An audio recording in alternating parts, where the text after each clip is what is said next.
Bonjour à toutes, bonjour à tous. Un réseau de délinquants démantelé dans la région. Cette semaine, les forces de l'ordre ont interpellé pas moins de 12 personnes suspectées de vol, de blanchiment d'argent, d'escroquerie, de travail dissimulé. Une opération d'ampleur avec plus de 120 gendarmes mobilisés en Côte d'Or, dans le Doubs et la Haute-Saône.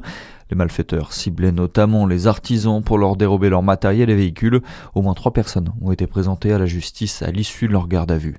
Une course cycliste qui termine très mal près de Champagnole. Hier, le club de cyclisme local organisait, comme chaque année, une course qui a été marquée par une terrible chute dans le peloton.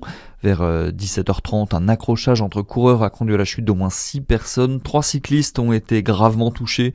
Le SAMU a dû intervenir pour les prendre en charge et les héliporter en urgence vers l'hôpital de Besançon.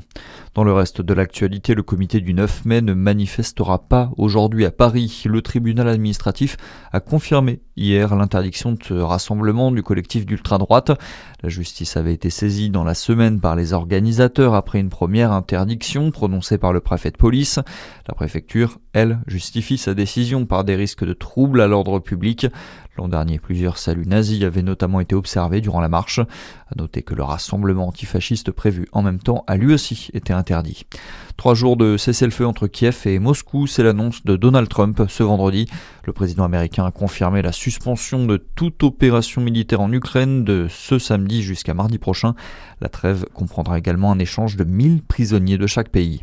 Et puis le sport en football, le DFCO espère valider ce soir sa montée en Ligue 2, 33e et avant-dernière journée de championnat.